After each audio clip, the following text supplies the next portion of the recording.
maging tapat. Marami ang tinawag, ngunit konti lamang ang nagiging tapat.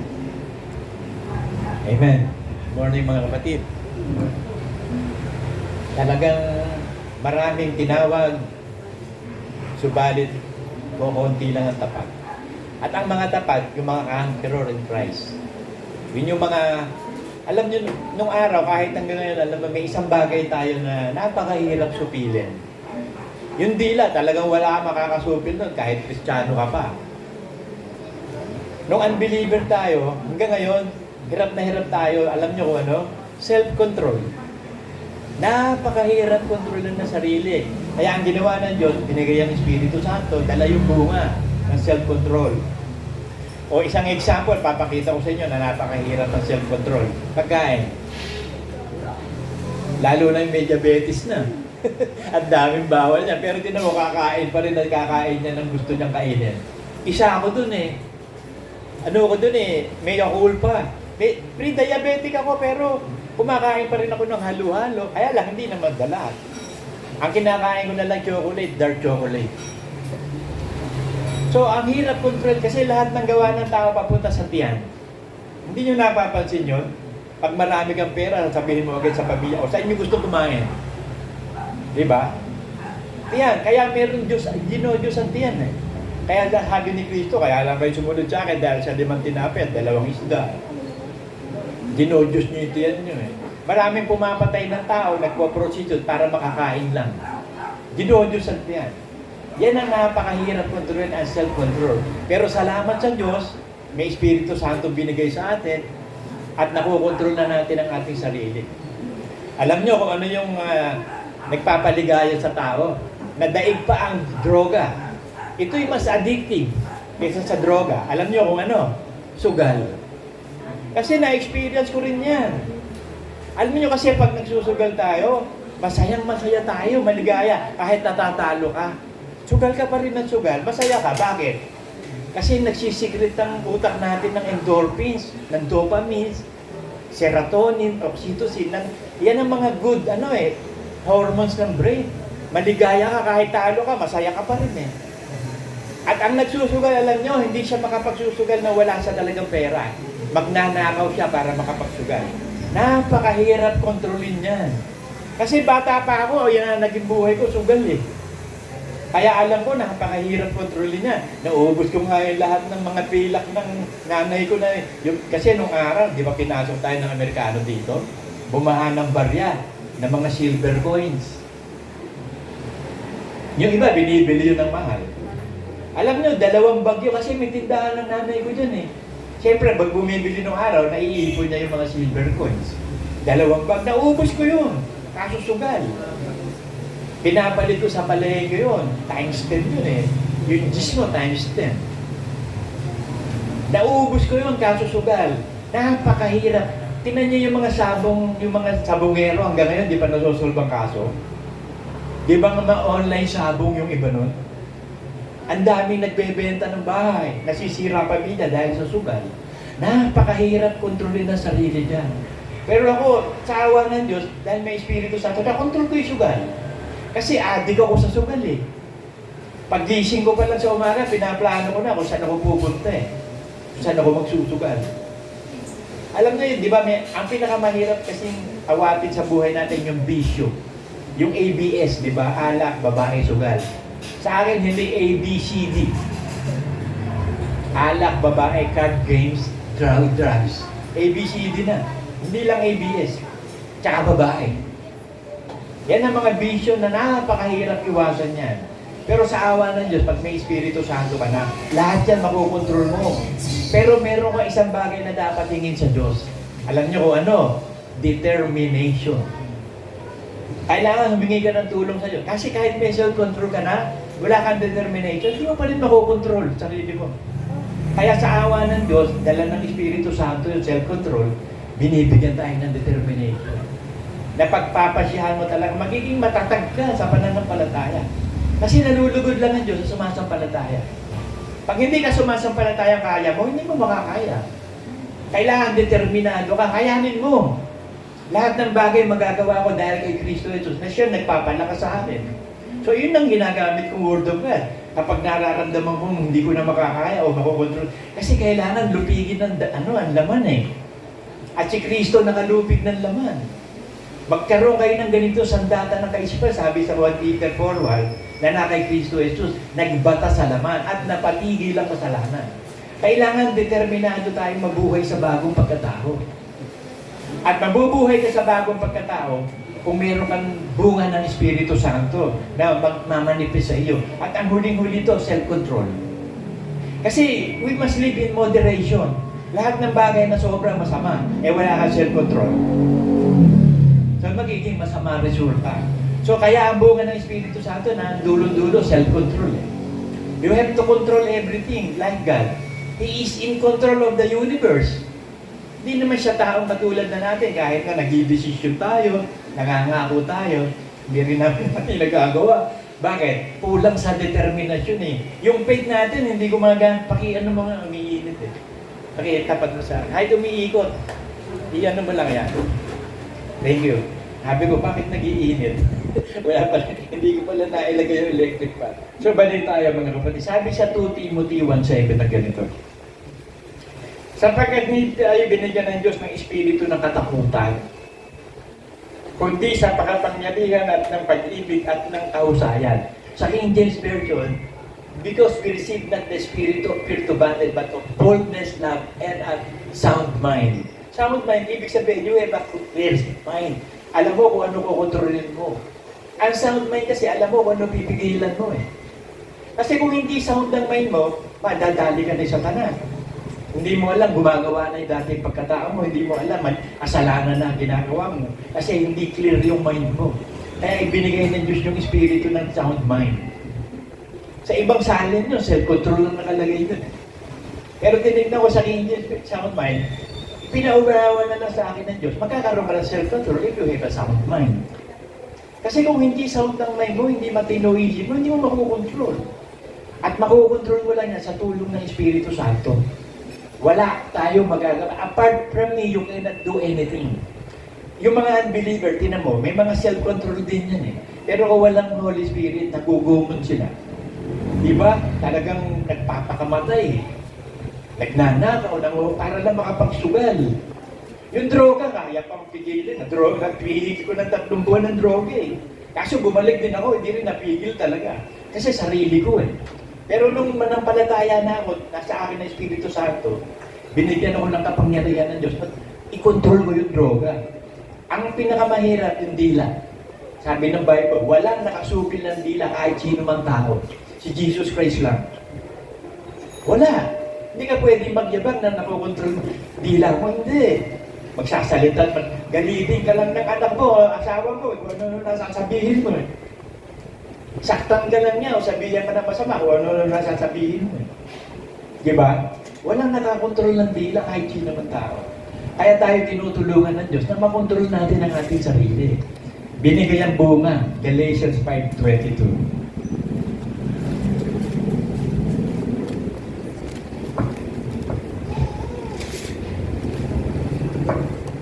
Ito hindi galing sa atin to ha. Itong bunga nito, galing sa Espiritu Santo ibinigay sa atin. Galatians 5:22. Dadapwat ang bunga ng Espiritu ay pag-ibig, katuwaan, kapayapaan, pagpapahinuhod, kagandahan loob, kabutihan, pagtatapat, kaamuan, pagpipigil sa sarili. Huling-huli. Yung bunga ng Espiritu ay huling-huli. Kasi yun ang key. Kung wala kang kontrol din sa pag-ibig, sa kapayapaan, sa kagalakan, wala kang kontrol dyan, masama ang sobra. Lahat ng sobra masama, we shall live in moderation, mga kapatid. Yan ang naging prayer ni David, ni Solomon pala, sa Proverbs 38:9. Kasi pag in moderation, moderate ka lang eh. Hindi ka sobra, hindi ka kulang. Kaya ang sabi ng Diyos, bibigyan tayo ng Diyos ng lahat ng ating kailangan. So in moderation, ang buhay natin lagi in moderation. Yun ang key. Have moderation. Control everything by moderation. Ito sabi sa Bible. Proverbs 13:8-9. Ilayo mo sa akin ang walang kabuluhan at ang mga kasinungalingan. Huwag mo akong bigyan ng kahit karalitaan man. o kayamanan man. Pakanin mo ako ng pagkain na kailangan ko. Baka ako'y mabusog at magkaila sa iyo at magsabi sino ang Panginoon. O baka ako'y maging lupa at magnakaw ako. At gumamit ng paglapastangan sa pangalan ng aking Diyos. Kasi pag mayaman na mayaman ka na, lalo pera, sabi ng Bible, ang salapi ay tools eh. Money is a tool to solve many problems. But money can't buy love. Hindi mo kaya bili ng pag-ibig at ang kapangyarihan hindi. Sa Efesos nga, nagpipreach sa mga apostol doon eh. Nandun si Simon Sorcerer.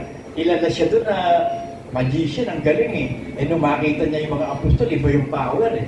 Tapos may gift of tongues pa. Ang lumpo, lumalakad. Ang bulat, nakakakita. Sabi ni Simon, pwede ba bigyan niyo rin yung ng kapangyarihan na yan? Babayaran mo kung magkano.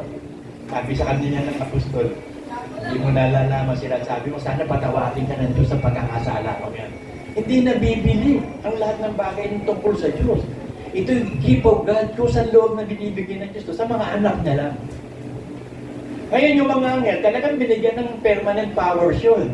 Kaya nga hanggang ngayon may power si Lucifer, di ba? Pero hindi ginamit ni Lucifer sa mabuti eh. Wala siyang moderation, wala siyang self-control.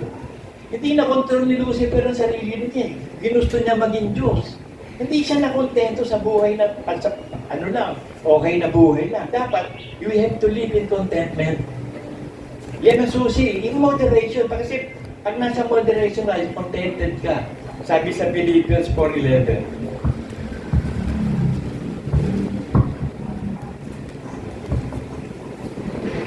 Hindi sa sinasabi ko ang tungkol sa kailangan.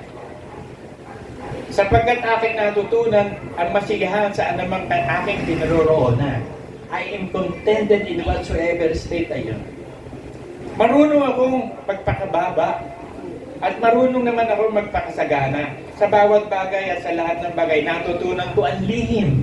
So ang lihim doon, self-control in moderation. Kontrolin mo ang sarili mo na in moderation lang, huwag sobra. Lahat ng bagay, kahit may sakit ka ng diabetes, pwede kang kumain, basta huwag lang sobra. At least, konti lang, makatikim lang, ayos na yun. Makaraos lang yung bisyo. Pero yung mga droga, alak, sigarilyo, nakakasama sa katawan ng tao yan. Itigil mo talaga yan. Yung alak, okay pa, huwag ka lang maglalasing kasi ayaw ng Diyos naglalasing.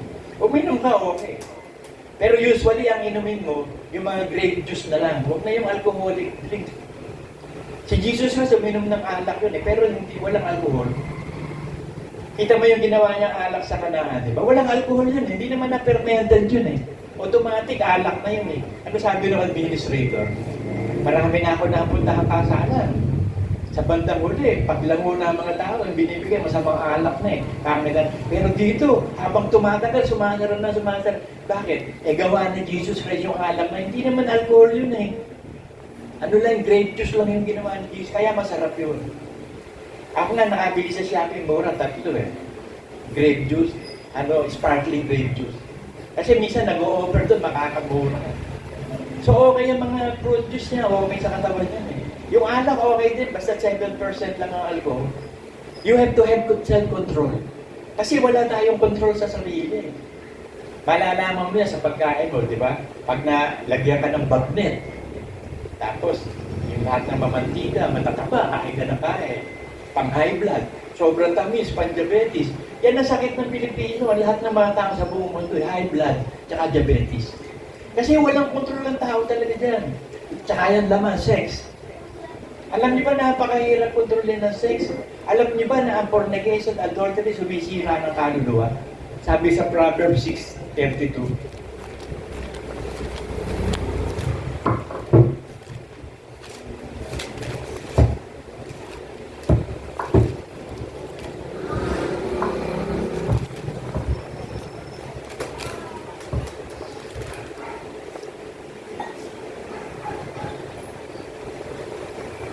Siyang nagkakamit ng siyang gumagawa ng pangangalo niya ay isang babae ay walang bait.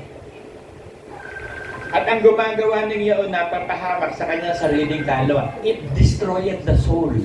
Kaya sabi, adultery, fornication, killed the temple of the Holy Spirit. It killed the body. Kaya kapag ikaw nag-a-adultery, nagpo-fornicate ka, nilagyan ng Diyos ang lisensya, mamatay ang katawan mo. Hindi nyo napapansin yung lahat ng kumakaliwa, di ba? Pinapatay nung nahuli on the act. Kasi hindi nahuhuli, distiyero lang ang ano dun eh. Di ba, nahuli mo asawa mo, nakapatong sa ibang babae, ibang lalaki. Pag pinatay mo sila pareho, wala kang kaso. Binibigyan ng pabor ng ano yun, ng batas sa ginawa sa iyong kasamaan. Ang ibinibigay lang, distiyero. Ibig sabihin ng distiyero, yung meron radius na length na hindi ka makakapunta doon.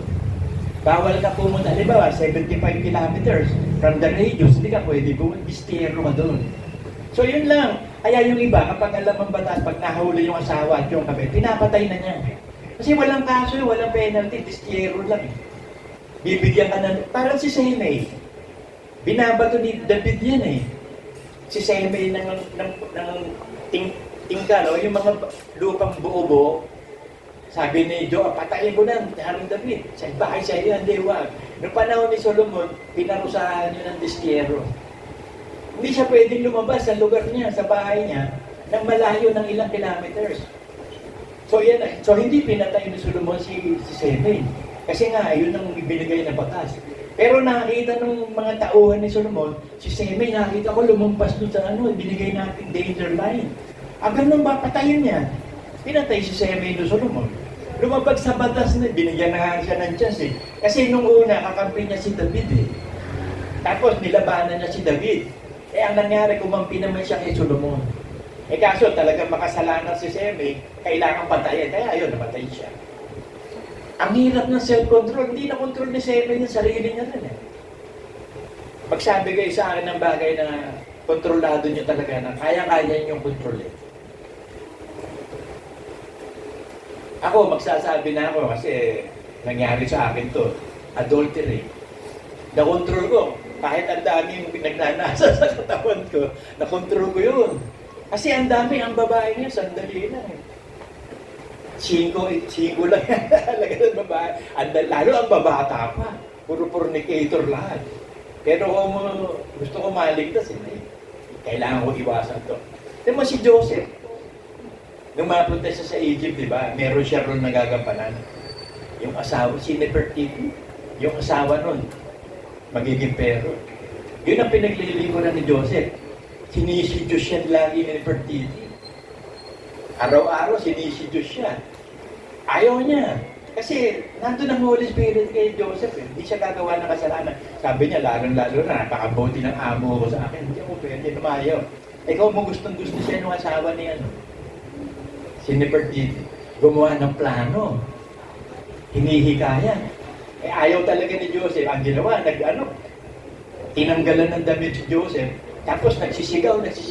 Nire-rape ako. Nakulong si Joseph. Ang hindi alam nila, plano ng Diyos yun. Kailangan makakulong si Joseph. Alam niyo na istorya niyan. Para makapag-interpret ng dreams. Kaya siya, naging administrator ng Egypt eh. Na-explain niya yung dreams ng paraon eh. Nagkakaroon ng 7 taong tagutom. Tapos ng 7 taong sagana. Sabi niya, kung mo alam mo yan, sino ilalagay na? Ikaw ang ilalagay mo administrator ng food authority dito sa doon pala may plano kasi magugutom si Jacob at ang lahat ng pamilya niya kailangan pumunta ng Egypt. Hindi alam ng mga kapatid niya ang kaharap nila si Joseph noon kasi naiba na itsura ang pamumuhay niya doon at saka ang itsura niya Egyptian pero nagpakilala ang ganda ng istorya niya, di ba? Pero kita mo nangyari kung titingnan mo ang sama ng nangyari, di ba? Pero ba't ang buti nang nangyari? Sa akin, nung maestro ako sa mali, pero doon nakabuti. Natuto ako magpakabanal. Natuto akong manalangin lagi at pinagpipulay ko lagi kayo lahat. Araw-araw, segundo. So, naiiba tayo pag nagkakaroon ng trahedya sa buhay natin. Naiiba tayo. Kanina may napanood ako sa Facebook na merong nakaupong tao na siya ng cellphone, may tumatawag. Yung clutch bag niya nasa ibabaw ng mesa. Siguro napanood nyo na ito kanina sa Facebook. Ang ginawa nung taong lalaki, inisnat yung yung clutch bag, nabunggo ng kotse. Pagtayo naman ng lalaki, may bumaksak na debris doon sa upuan niya. Nung pala, may plano ang Diyos na hindi siya ma-aksidente. Pero inagaw yung clutch bag niya. Ang sama, di ba? Pero inagat pa niya yung lalaki na bunggo. So in a way, kung tingin mo ang sama nang nangyayari, pero ang resulta ang buti. Titignan mo si Joseph, di ba ang sama eh? Biruin mo, pero may mga dreams na siya, sinasabi na niya sa kapatid niya, nakita ko ang 11 star, lumuhod sa akin. Ay, yabang naman ito. Hindi sabihin, luluhod kami sa iyo. Di ba, ganun, may mga dreams. Hanggang sa pinalano na, murder yung kaso eh. Pinalano, kung paano papatayin. Di ba? Pero hindi rin naganap yun dahil si Judah. Pinigilan ni Judah. Kaya huwag na pati, ibenta na lang doon sa mga merchants, dadaan. Nung pala yun talaga plano, gamitin si Judah para awatin yung pagpatay. Kasi papatayin na, palalabas sila nila na nakain ng oso o ng mga beast doon sa gubat eh. Andilan na nila, ebidensya. Yung paboritong damit na ginawa ni Jacob sa kanya, kay Joseph, nilagyan nila ng dugo ng hayop. So alam niyo yung istorya nito, di ba?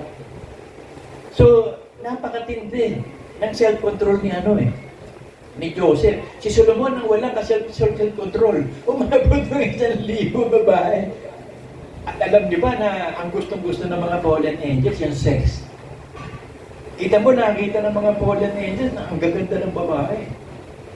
Nagkunwari silang mga tao para makapag-sex sila sa babae. Nanganganak na ngayon ng mga higante. Naubod na sa, anak ng mga demonyo yun eh. Hindi pwedeng hindi masama yun. Kaya ginunaw ng Diyos ang masasama. Kaya ginunaw ng Diyos nung una yung mga tao dahil sa mga Nephilim. Anak ng demonyo yun eh. Ginamit niya yung tubig paggunaw. Ngayon, ang dami ng anak ng demonyo ngayon eh. Lalabas na nga yung anak ng demonyo, yung Antichrist, malapit na. O ting panahon na lang, lalabas na Antichrist. Kaya tayo narito mga kapatid, magsanay tayo ng self-control. Magsanay ka kasi kailangan determined ka, manampalataya ka, talagang kaya mo. Kasi pag hindi ka mananampalataya, hindi mo kaya. Hindi ako, pag sinabi ko sa sarili ko, kaya ko tuloy. Hindi na, kahit ina-addict ako sa sugal, sa droga, sa anma, sa babae, hindi. Bagong nila lang ako, hindi ako luma. Lalaban ka ng pananampalataya. You will fight a good fight of faith. You have to control the flesh. Sabi sa Peter 1:4-1.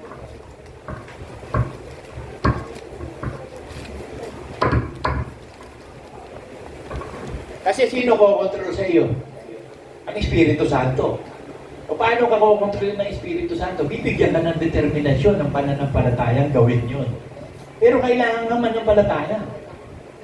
You have to believe. Pag hindi ka sumampalataya, hindi malulugutan yun. Hindi mo magagawa. Kaya it is done unto you as you believe it. Kaya sabi ko sa inyo, ang Diyos natin hindi nagsasabi ng no. He is a yes God.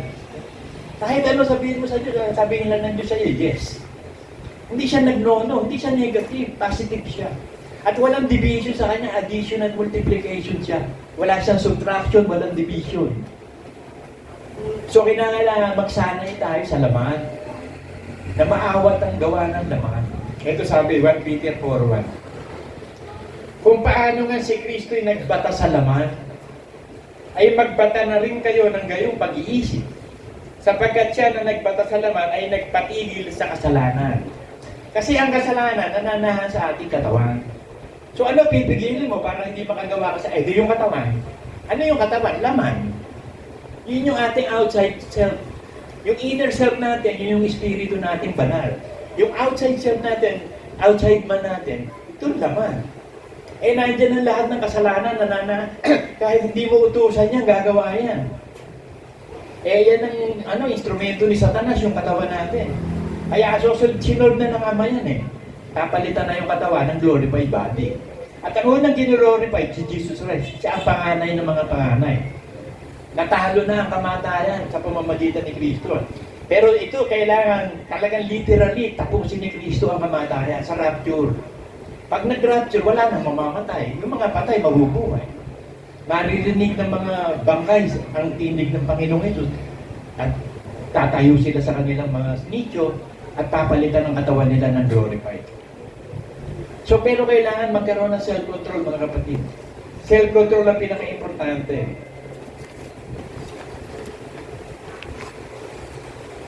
Sabi sa Proverbs 16:32.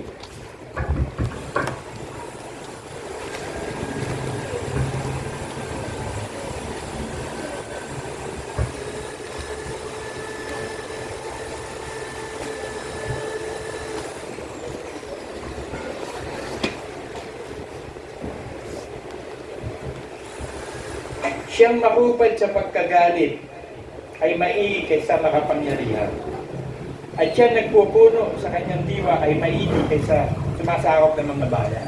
Daig pa daw ng may self-control yung sumasakop ng bayan. Daig daw ng malakas ng self-control ang mga tao makapangyarihan. Kasi pag may self-control ka, you can control yourself. Magkakaroon ka ng clear mind, malalaman mo kung ano dapat mo kontrolin. Bibigyan ka ng Diyos ng karunungan na makontrol. You have to have determination by faith. Sabi ng Mark 9:23, kung kaya mo lahat ng bagay may pangyayari sa kanya na sumasampalataya. So kung mananampalataya ka na makukontrol mo yung laman, mabubuhay ka sa bago, mabubuhay ka. Kung dati kang sugaro, lasinggero, babahero, katulad ko, makukontrol mo yung lahat ng vices because of the faith na bago ka na. Patay na yung dati mong pagkatao, nabubuhay ka na sa bagong pagkatao. So araw-araw yung pananampalataya, araw-araw mo gagawin yan. Kasi araw-araw gumagawa ng buhay ka pa eh. Naglalakad ka sa lupa, maaalikabungan ng paa mo. Magkakasala ka kahit ayaw mong gumawa ng kasalanan, nagkakasala ka. Bakit? Sa dila. Wala naman nakakontrol ng dila eh. Pero pag glorified body na tayo, we are like God, hindi na tayo magsasalita ng masama. Ngayon kahit Kristiyano ka, nagsasalita ka ng masama. Kahit sino, may kakulma tayo dyan, kahit ako. Self-control, napakahina ng self-control. Kaya ko lang nagagawa by faith. It is done unto you as you believe. Eh hindi ka sumasampalataya, hindi ka naniniwala sa salita, ano gagawa ang Diyos? Alam niyo lahat ng bagay nasa isip lang. Kasi you are what you think. Sabi sa Proverbs 3:27, you are what you think. Kung ano iniisip mo, yun ka. Pag iniisip mo, mahina ka. Mahina ka nga. Pag iniisip mo, tanga ka nga. Tanga ka. Pag iniisip mo na hindi mo kaya, hindi mo nga kaya. Kasi sasabihin mo sa Panginoon, Panginoon, tulungan mo ako ha. Palakasin mo ako ha. Malakas ako. Oo, malakas ka. Panginoon, tulungan mo ko, malinaw isip ko, malakas self ko. Oo, malinaw isip, malakas. Sabi mo, Panginoon, hindi ko kaya. Oo, hindi mo kaya. Hindi siya magsasabi ng no. Kaya nga, na-experiment ko na to eh. Kung bibig natin, control the tongue eh. Kasi alam niyo yung pinag-uusapan namin ni Rome, ni Molet. Kasi nakita ko sa internet, yung Japanese scientist na discover na yung tubig sa katawan natin, may symmetrical arc pala. Kapag mabuti yung spirit mo, may arc, ang ganda-ganda ng tubig. Pero pag nabulabog ka, nagalit ka, nainis ka, nasisira yung symmetry nung arc. Parang art, ang kaganda. Ang gaganda eh. Nangyari nga yun, yung sinabi ko sa iyo, di ba? Pag sinasalitaan namin na masama yung baso nung nabulok agad eh. Pero pag mabubuti salita sinasabi mo, hindi nabubulok. Kaya mag-iingat kayo sa dila. Kahit na hindi natin makontrol ang dila, makokontrol natin yan, basta meron tayong pananampalataya. Believe that you can do it. Ngayon, hindi na tayo nagmumura, di ba? Noong araw, konti, mabunggo ka lang, nagmumura ka. Tapiking ka lang, nagmumura ka na eh. Eh ngayon, di ba? Kahit hindi tayo nagmumura. Nakokontrol na natin. Alam natin na masamang magmura eh. Meron mga bagay na hindi naman talaga mura. Kaya ng word na tarantado. Coming from the root word, tarantado. Ibig sabihin, natataranta. Pag sinabi kong tarantado ka, hindi ka naman masama, natataranta ka eh. Natataranta ka lang, hindi tarantado ka. Diba? Kaya si Soriano tama dun. Hindi mura yun eh. Pero yung ina-accept na ng tao na mura, huwag mo na sabihin, ina-accept na eh. Nagaya ng word na tarantado. Pag ina-accept na yun ng mura, alam mo, yung tao yun, naniniwala mo rin, huwag kang magsalita sa kanya ng word na yun. Patitisun siya sa iyo. Kaya sabi ng Diyos, you have to control everything under your power. At ang Espiritu Santo ang gagawa niya sa atin. Daig mo pa yung conqueror ng city pag nakukontrol mo dila. Kaya sabi, nakakontrol ng dila, ganap yun eh. Perfect yun. Sabi sa James 3:2.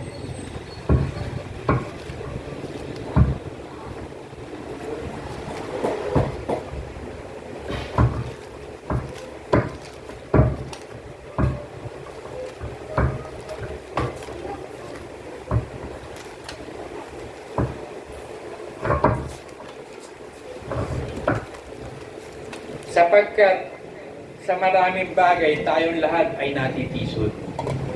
O nung araw, sa lahat ng bagay natitisod, hindi pa tayo Kristiyano talaga eh.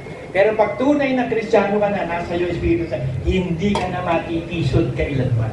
Because you can control your tongue. You can control yourself. Ang ipamumuhay mo lang yung salita ng Diyos.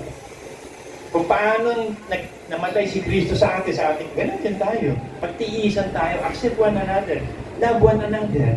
Hindi mo natitignan yung kasamaan niya o pagkukulang niya dahil ang pag-ibig nagtatakip ng kasalanan niya. So tatakpan mo ng pag-ibig ang pagkukulang ng kasalanan. So hindi ka na matitison. Pag natitison ka, hindi ka patunay na Kristiyano. Hindi gumagawa ang Espiritu Santo sa iyo. Sapagkat sa maraming bagay tayong lahat ay natitisod. Kung ang sino man ay hindi natitisod sa salita, ay isang taong sakdal na gayon na may kaya rin naman makapagpigil ng buong katawan. So you can control the flesh, you can control your body by determination of faith. Iaasa natin sa Diyos kasi ang Diyos lang ang pwedeng makagawa. Sabi sa Ezekiel 36:26.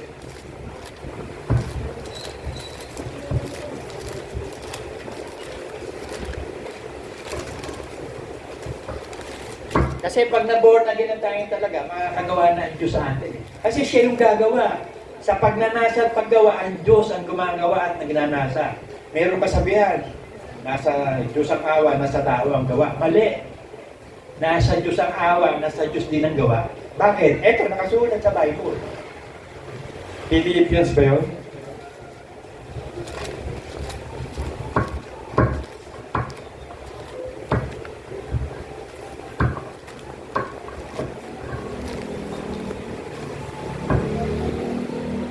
Philippians 2:13. Sapagkat Diyos ang gumagawa sa inyo maging sa pagnanasa at paggawa. O sino gumagawa sa pagnanasa at paggawa? Diyos. So nasa Diyos ang awa, nasa Diyos din ang gawa. Pag hindi ka kinawaan ng Diyos, hindi siya makakagawa sa iyo. Kaya nga itong Ezekiel 36:26 ang ginawa ng Diyos na solusyon. Alam mo, maraming kasabihan ng Pilipino, akala mo tama eh. Pero pag na-realize mo na nandun na sa Bible, makikita mo mali.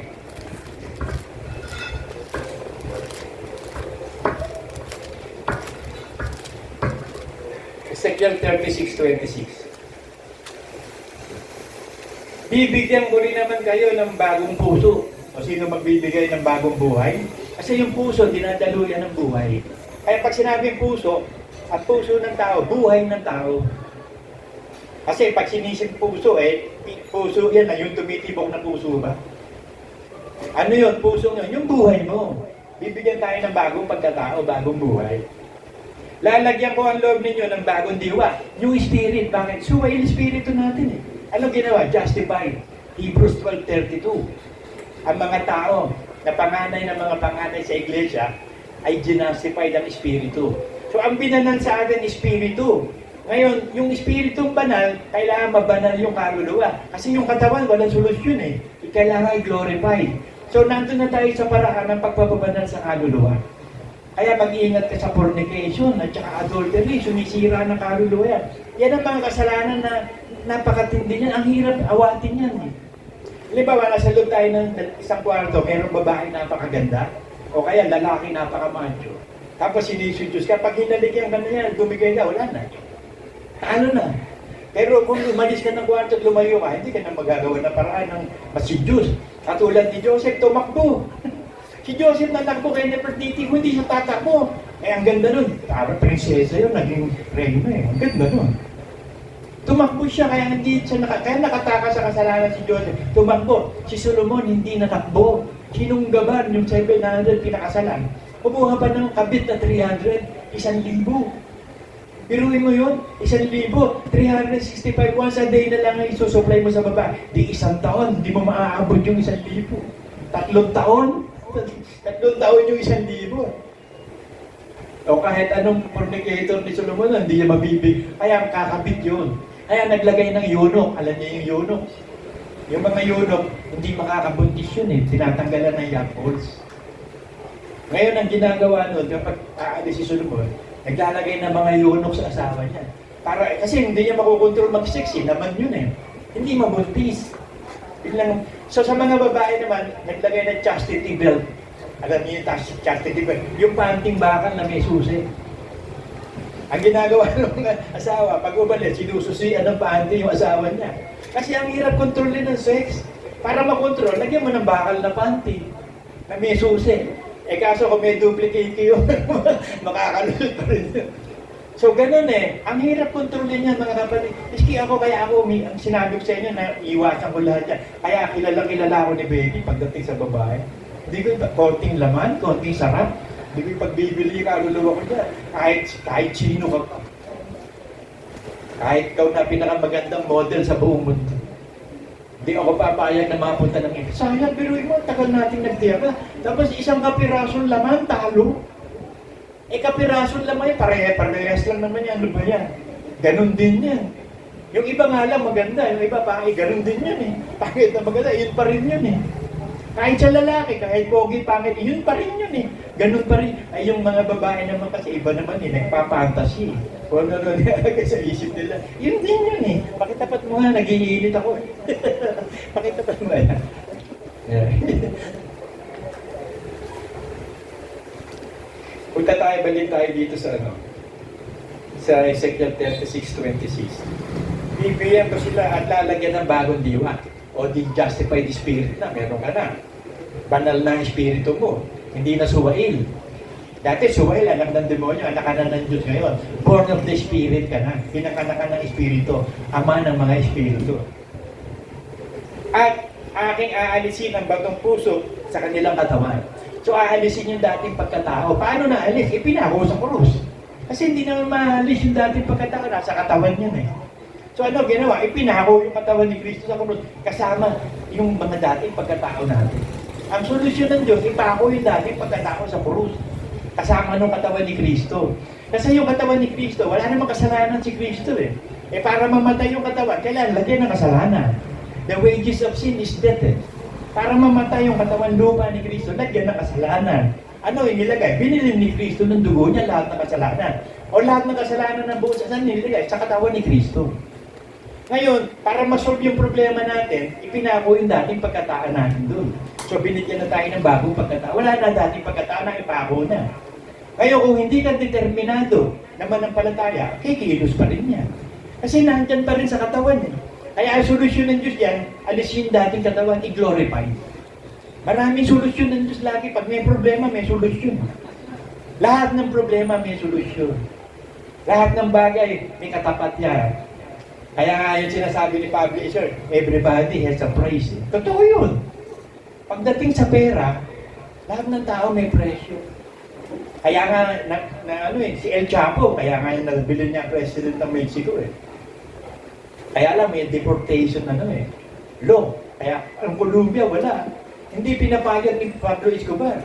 Papatayin niya, araw-araw pumapatay siya, 50, 100. Yung trigger happy niya si Papay. Libo-libo na patay niya. Natatakot si Echevarria kay Pablo Escobar. Kasi pag sinabi ni Pablo Escobar, talagang nangyayari. Eh biruin mo, i-income ni Pablo Escobar everyday, 62 million a day. Ang dami-dami niya, ang pera niya, alam niyo, ginawa na lang ng wallet tsaka kisame. Yung iba ay binaon sa lupa na bulok. Ang ginawa niya lang, money laundering. Ang ginamit nila, yung crypto. Hanggang ngayon, yan ang ginagamit din ng mga sindikato, crypto money. Kasi sarili mo yan, hindi ka nagdadaan sa ibang platform, yung solo mo yung crypto eh. So ano sabi ni Pablo, everybody has a price. Natutunan ni Pablo, bumibiyahe sila ng cocaine sa Colombia, kukuha sila ng cocaine sa Peru eh. Dumadaan sila doon, hinarap sila ng mga sundalo. Sabi niya sa kaibigan niya, lusot tayo niya, ako bahala. Relax ka na niya. Sabi niya doon sa officer, any problem? Kasi nahulihan sila eh, ng cocaine.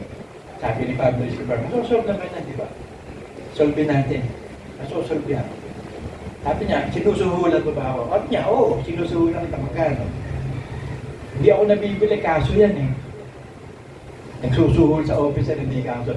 Hinabi ni Pablo, nung pala, may record na si Pablo Escobar ng mga sundalo doon. Yung anak mo nga pala, sinabi mga pangalan. At saka kung asawa mo, lagi pumupunta doon. Sabi niya, huwag mo isasama pamilya ko. Hindi, uubusin ko pamilya mo pag hindi pumayag sa akin. Ganon si Pablo Escobar, tingga, or silver, or tingga. Papipiliin ka ni Pablo Escobar, kapag tingga, bala yun eh, patay ka. Pero pag silver, pera yun, malalaking pera yun. At saka ang ginawa ni Pablo Escobar, alam nyo, kaya hindi siya magalaw sa Medellin. Lahat ng pulis doon at sundalo, may $5,000 isang ulo. Papakita ka lang ng ng video o photo na napatay mo. 5,000 na yun. Alam niyo, lahat doon, kahit mga bata, maliliit na bata, pumapatay ng pulis. $5,000 eh. Lahat ng tao doon, nag-aabang ng sundalo. Ang mga sundalo, takot na takot. Pinapatay sila ng mga sa Medellin eh. Doon pumupunta si Pablo siya sa Medellin. Doon naglalakad-lakad siya doon. Hawak niya buong Medellin eh. Siya hari doon eh. So presyuhan eh, may presyo lahat. Dito sa atin, tingnan mo, bakit hindi tumatakbo mga kaso? Lalo sa Madaya. Bakit? Napresyuhan eh. Sa eleksyon, ito na naman, bentahan na naman to. Pag ikaw nasuhulan ng 30 million, 50 million, kaya nagpresyo na yung Comelec. May sarili ng presyo Comelec. Kung magkano. Sige, 30 million. Pasukan ng senador. 30 million. Kami na bahala. All expenses paid. Kami na bahala sa lahat na yan. Kasi tao, alam nyo kapag ang tao, masama ang tao. Walang matinong politika. Kaya sabi ni Duterte, pag nagpolitiko ka, kaya mong mamatay, kaya mong pumatay. Totoo yun. Pag ikaw politiko, kailangan handa kang pumatay, mamamatay. Lahat ng kalaban mo, uubusin mo para wala ka ng kalaban. Kailangan mo ng mga tauhang mamamatay tao. Kaya sabi ni Duterte, pag ikaw nasa politika, kailangan marunong ka pumatay, marunong ka rin mamatay. Totoo naman talaga eh. Si Duterte nakita ko ang lakas ng willpower, political power. Lalaki talaga. Pag nag-desisyon siya, kahit mali, yun ang desisyon niya, hindi mababago. Yun ang leader. Pag nag-desisyon ka, walang makakabali ng desisyon mo. Kaya pag nag-desisyon ka susunod sa Diyos, walang makakabali. Ako ay tutukan mo ako ng bulkan. hindi ako papayag. Biruin mo, kapalit ng buhay na walang hanggan. Maliit pa akong bata, sawan-sawa ako sa pera, saka sa vices eh. Naranasan ko maging tao na masama. Ito na nga, nagpapakabanal-bal. Ito nga ang solusyon eh. Pagiging born again, sumunod sa lahat ng utos. Tiisin mo. Nagawa ko nga maging masama, kaya ko din magpakabanal. Kaya yung mga nagkakaso na, alam nyo, ang hirap na makabalik nun eh. Halimbawa, si Judas, kahit ibigay pa niya yung pera niya at magbigti siya, wala nang solusyon. Nagawa na niyang ipagkanulo si Kristo eh.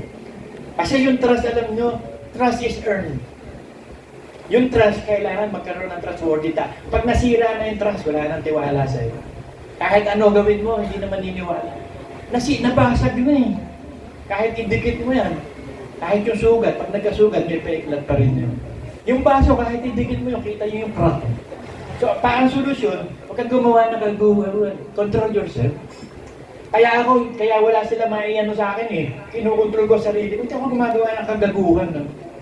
Kapag meron silang question, kasabihin ko, kausapin nyo si Brother Manny. Si Brother Manny nag-utos sa akin.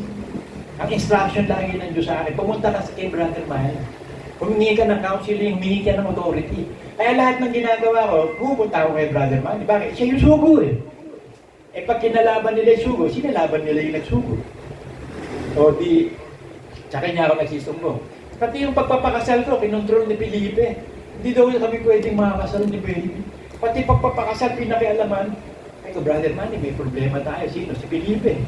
Ayaw ako ikasal. Ba't ka ayaw ikasal? Kasi may asawa daw ako. Kasal daw ako. Oo, kasi yung asawa ko, wala na yun eh.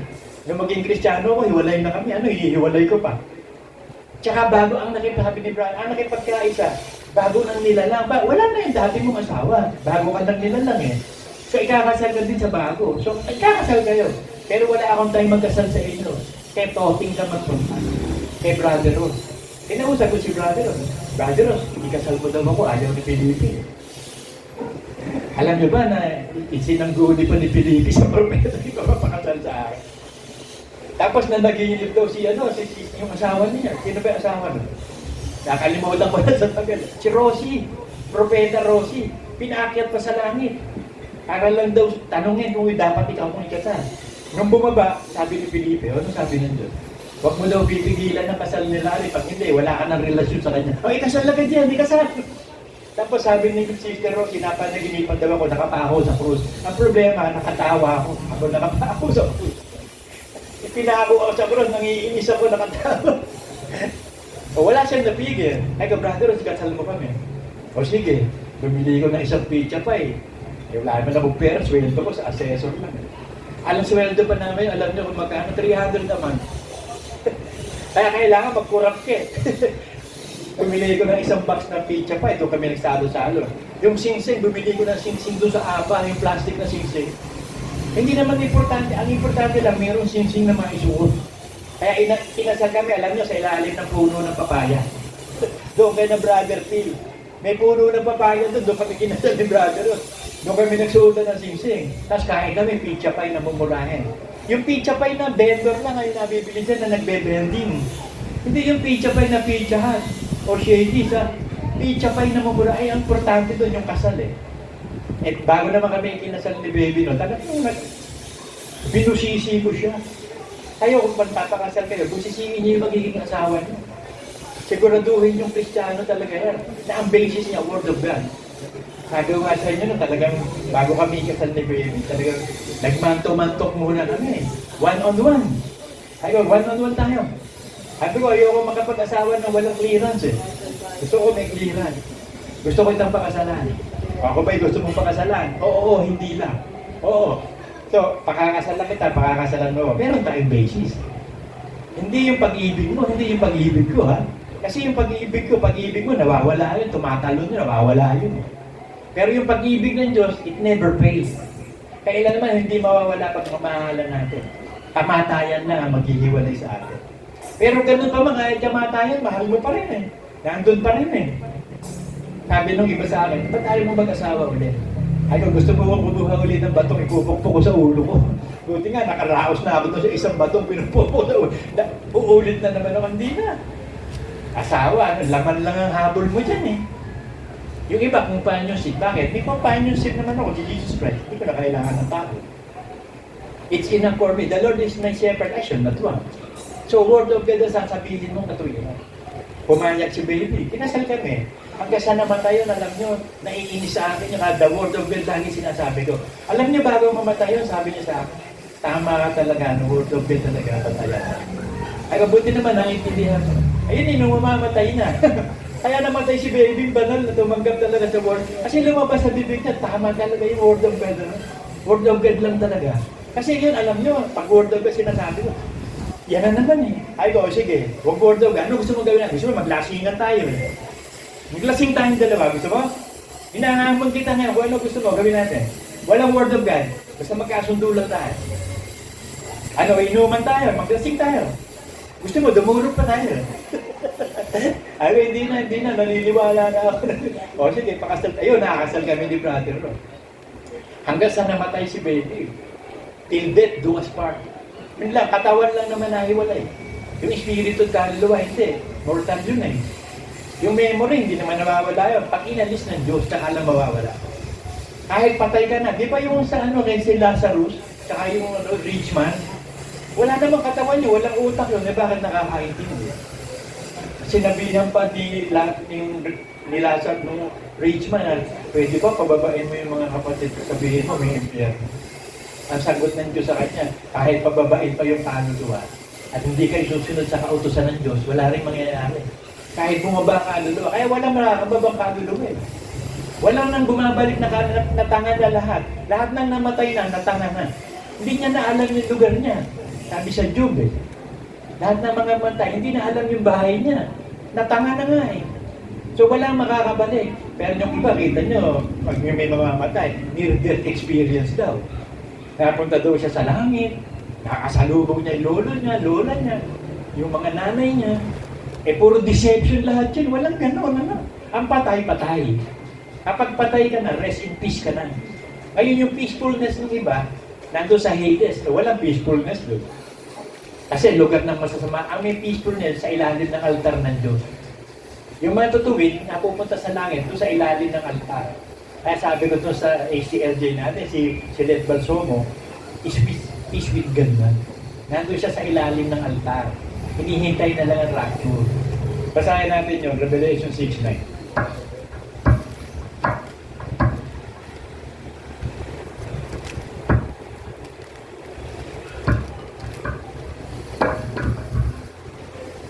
At nang buksan niya ang ikalimang tatak, nakita ko sa ilalim ng dambana ang mga kaluluwa ng mga pinatay dahil sa salita ng Diyos at dahil sa patutuong sumasa kanila. So because of faith in Jesus Christ, yung iba namatay na. Katulad ng led ba siya, ni Baby. Nasa ilalim sila ng altar ng dambana ng Diyos doon. So kapag sumigaw na ang Panginoong Jesus, o yung mga patay, mabuhay na. Maririnig ngayon doon sa ilalim ng altar at tinig ng Panginoong Jesus. Pupunta ngayon yung kaluluwa nila doon sa bangkay nila. Eh yung si Baby na dito sa urn. So dyan pupunta yung kaluluwa. Tatayo yan, tapos i-glorify na yung Diyos yan. Pag nakita ko si Baby nag-glorify, glorify na rin ako. Kasi sabi ng Bible pag nakita nyo ang Panginoong Jesus kung ano siya, magiging katulad niya kayo. So nakita ko si Baby, glorified. Ibig sabihin, glorified si Kristo, bumaba na. Glorified na rin ako. Kaya mas maganda yung cremation. Nasa maliit na lugar, hindi katulad nun doon pa sa sementeryo, doon tatayo yun. Eh yung nasa paanan mo lang, pagtayo niya, kita mo. Kaya kada ako matutulog, sabi ko, Panginoon, sana makakita ko na si Baby sa paanan ko, glorified. Para tapos na pagtitiyaga, pagtitiis, pagturo sa lupa. Kasi dito sa lupa, puro kapigatian tayo. Dito sa lupa, baluarte ni Satanas, so walang idudulot ng mabuti sa atin. Kaya mas mabuti na tayo sabi doon sa, sa 6 ba ng Ecclesiastes yun. Pinupuri ni Solomon ang mga patay na namatay na kaysa sa mga buhay. Kasi kapag buhay, ang dami ko dati pagsasanayin, tingin siya na tira. Eh kung patay na, tapos na, natuwa na sa ilalim ng altar. Pero Diyos ang gagawa nun Kung gusto ng Diyos mamatay ka, mamamatay ka. Pero gusto ng Diyos hindi ka mamatay at buhay kang buhay, gagawin ka. Kasi nagtakda ang Diyos ng araw ng kapanganahan, araw ng kamatayan. Ngayon, yung masasamang tao, masasamang damo, patay agad. Hindi pa umaabot sa kalagitnaan ng kanilang buhay, patay na. Yung iba, sasabihin, hindi mamamatay, masamang damo yan Eh bakit? Mga anak ng demonyo, walang alam yun Ang mga anak ng Diyos, hindi nga aabot, sabi ng Diyos Nakalagitnaan ng edad niya Mamamatay na yan agad dahil masama O halimbawa, gusto mong magpakita ko na halimbawa, gusto mo nang mamatay, lumabas ka. Tapos punta ka sa persito ng pulis, agawan mo ng baril, tapos pukpukin mo. Pagka maya-maya lang, patay ka na. O, di ba masama, patay agad? Ay gagawin ba ng banal yun? Kaya mahaba ang buhay. Sabi sa Proverbs 10:27.